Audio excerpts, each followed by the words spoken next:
Yeah, looking back, he's right. I mean, you look back and you look at the plays. I think the last two drives we were in kind of a 2-minute situation, but before that there was definitely some opportunities. I got to do a better job, just being honest with you, making sure that gets done. That's on me as coordinator. I'm responsible for it all. You can't always have RPOs tied to everything. That's the facts. And Omari's a great player, and I think he ended up with 19 carries or something like that. And really, disappointed that we didn't finish the game like we wanted to. We had some opportunities there at the end, but yeah, Omari's one of our better players. And I think the key to always playing good offense is to getting your playmakers the ball. And between Tez, Drake, and Omari, and those are our three guys that we got, and Bryce and Nesbitt. And early on we were pretty good at that. We were a little bit off all night, it seemed like, and I've got to do a better job of getting that adjusted and getting us back on the right track. And it's always tough. Saturday was a tough night, and Sunday too, when you really self-evaluate. And now we've kind of tried to figure out, okay, how can we not be in that position again? And that's something we're working hard as a staff doing, and we'll do a better job. Max said that there's very little time, obviously, for him to maybe interject during a drive to maybe say, hey, we got to get Omari in the ball, so he doesn't basically do it. How much time do you have when a play ends to get the call in? So is it 7 seconds, 8 seconds? Yeah, it just depends on if we're in tempo or not, which we'd like to play fast most of the time. And, sometimes you call a play thinking something's going to happen, and the defense is different, and it doesn't happen. That's part of it. And some of that goes with playing with tempo. Things are happening pretty fast, but at the end of the day, it's on me. I got to do a better job of making sure that doesn't happen. And at the end of the day, I think that cost us maybe if we get him a few more carries there in that fourth quarter, maybe we go ahead and finish the game the right way. And plus, we played such good complementary football most of the year, with the defense and special teams, and that's something that we really stress in the offseason. And it didn't happen the other night. And like I said, that's on me. One more thing about that, if I might. Yeah. I know early on I wouldn't say there's a script. Some coaches have a script early for the first possession, some don't. At that point of the game, is it strictly by feel, by how the things are going, and what you're seeing from them defensively? I think each game's different. It depends. They had 2 weeks to prepare. They got to give Virginia some credit too. They did a nice job and did a few things that were little wrinkles for them. But if things are going like you think and like you're prepared for, yes, you want to stay in that script, because really that's what you practice. And when I say script, I don't mean call the plays in these order. I just mean, the plays, hey, we're running split zone scheme. That's what we like. That's the best thing for this week. And hey, they're playing it just like we thought, so we'll stay in that. That's just an example, not really the other night. But yeah, to answer your question, as much as you can stay on track of what you've worked on and what you practice, you want to do, right? And then if things are really struggling, then maybe you change and you get off of that. The other night, I felt like we were really close on a lot of things. For whatever reason, our timing was off. Either wide out or quarterback, or sometimes up front, and I just thought we were really close. And then we hit a couple big plays. One of them got called back, so it was one of those nights that was a weird night. And that's on me. It's a responsibility for me to have our guys ready to play and on offense, and I didn't do a good job of that. Chip, have you talked with Nate at all since the game ended to just keep his head up, make sure he doesn't get inside his own head about the You talking about Nate McCullum? Yeah. No, he's fine. Hey, I got a lot of confidence in Nate. We all, this is one of those games that really our players, the one thing about our players is they do everything I ask them to do. They're great kids. They play their butts off. If you go watch the tape and they're playing hard as they can. Unfortunately, there were some plays out there we left, and it wasn't all Nate for sure. Chip, did you feel like you guys got tight? Tight? You talking about emotionally tight? Yeah, you played burdened for some. Psychoanalysis thing here.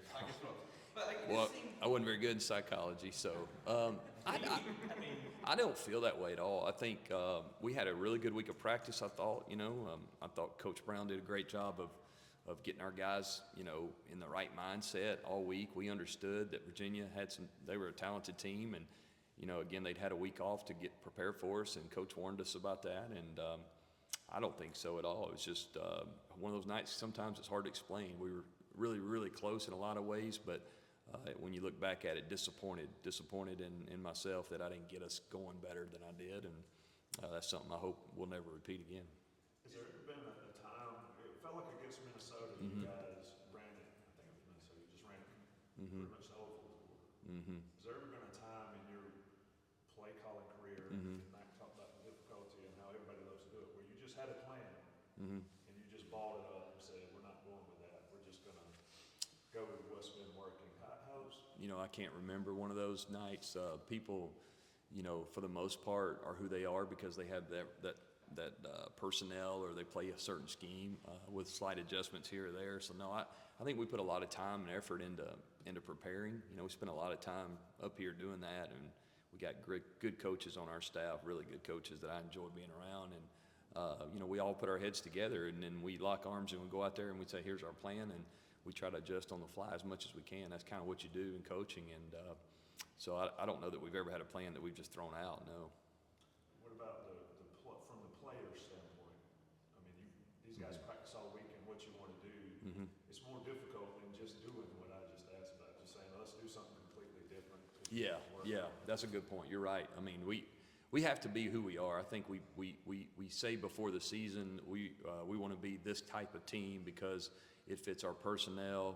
We want to be physical. We want to be able to run the ball downhill. We want to be, we have a quarterback I think is one of the best ones in the country. So we're going to let him play some too, right, and throw it. But at the end of the day, I think we have to kind of be who we are. I mean, you only get so many reps in practice. So it sounds great to say, hey, we'll just go do this. It's not exactly the same because each play has a life of its own. For instance, if you're running 4 verticals, here it is against single high, here it is against 2 high, here it is against man, here it is against trap, here it is, you know what I'm saying? So you don't have time to rep all that. So I think, and coach is good about always reminding us, hey, let's be simple, let's make sure we can execute and play clean, and we've done that pretty well for the most part, but the other night, obviously, we didn't get that done. When you look at the offensive line, just how many moving parts there were with injuries to Diego, Willie, along those lines, does it make it more difficult to play call game? Do you have to alter a little bit in here? I guess, how does that affect you? I don't think so. That'd probably be an excuse. We got a lot of trust in those 8 guys that we play a lot, and there's times I don't even know exactly who's in there sometimes, especially up front, as fast as we're going, and the guy gets banged up, hobbled off. I know that happened with Willie the other night and so forth. So we got a lot of confidence in all those guys, and I think that's what you go into is you say, here's 8 guys we think can play, and Randy does a good job of dealing with that, substitution for the injuries or whatever, and same with the wideouts and running backs. And so no, I don't think that's something that affects us really at all. Is it fair to say that unit's a little bit better at run blocking than pass blocking at this point in the season? It seems like a lot of those inside runs have worked really, really well. Yeah, I don't think so. I think we protected pretty well the other night. Would we have 2 sacks? Is that right? Is that on the stats? And I think Drake probably was credited with one of those, or should have been. So I think they protected really well. I thought those guys did a nice job, gave us time. Again, we were off timing-wise for whatever reason, didn't execute some. But no, I was proud of the way those guys played, and you're right. I think they played physical in the run game at times, and especially in our downhill run game. Go ahead. Mac was in here just a second ago talking about how the offense still kind of getting a feel for how teams are going to play. Tez obviously didn't struggle against UVA, he had 11 catches, but Right. do you kind of get a sense of that of they're getting different looks every week, and just what are some of the differences you've seen from some of the way that the defenses have been playing today? Yeah, I do think maybe a little more to safety than we've seen, but I don't see a drastic difference at all. And I think, and I guess he's played 2.5 games now. Is that right?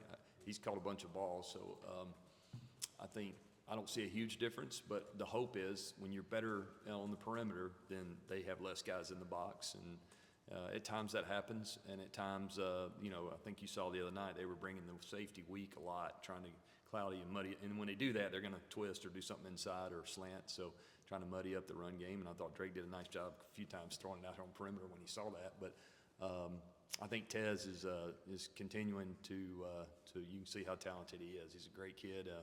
He's got a great skill set, and just continuing to improve more he plays. Chip, when you just sorry. Go ahead. Yep. How kind of crucial has it been having Bryson out there, kind of as a de facto receiver? I know Pacer was out for a while. Working his way back in there. How crucial kind of has it been? Yeah, I love Bryson. He's got a unique skill set. He's got length. Obviously, can play in space, and he can become a matchup problem. He's become more and more physical the more he's played. And he's one of the playmakers that we got to do a great job getting the ball to. And I think I think that speaks for itself. And, because I go back to, our job's to get the ball to our players that can score, and he's one of them for sure. Go ahead. Chip, when you look at Georgia Tech's Yeah. defense, they made Miami's life pretty miserable for 3 They quarters did. 2 weeks ago. What about them makes them so scrappy? What about them is so impressive? Yeah, I see that they play really hard. I think they've created 14 turnovers, something like that, more turnovers than normal.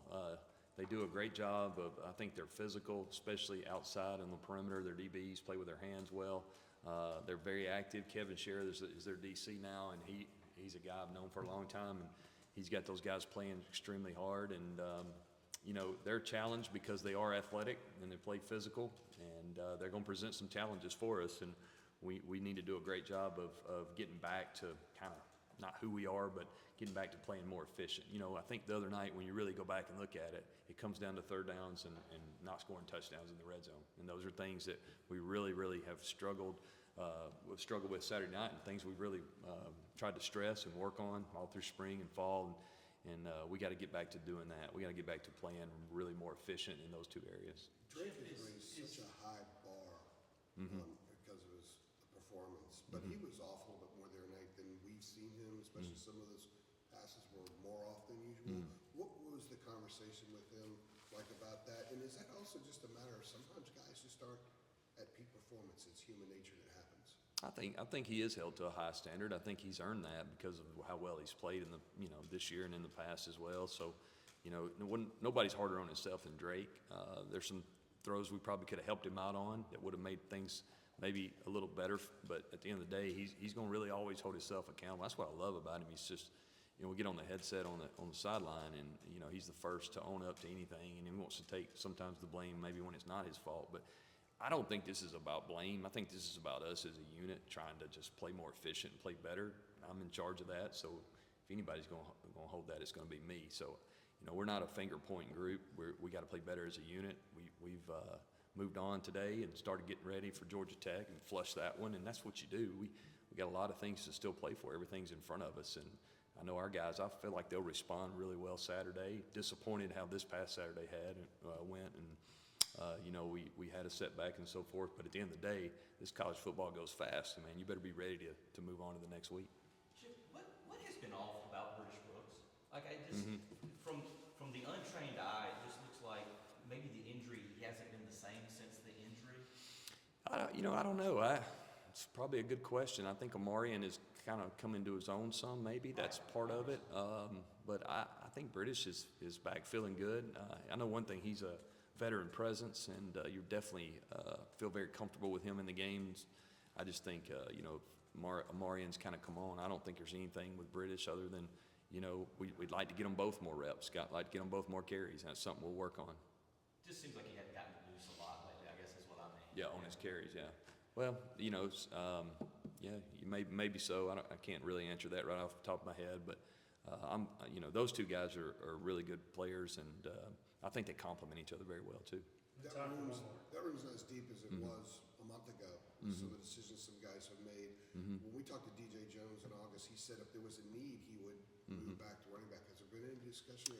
Since I've been here, he's been at DB, so Caleb Hood's really come on. I think he's a guy that can be in that third spot for us and get some reps, and you see he gets some every now and then, and I think we're in a good spot. But if we never know when things can happen. I think he's very, very capable of probably doing that. Just hadn't seen it myself. All right. Thank you all. Appreciate it. Appreciate it, Chip.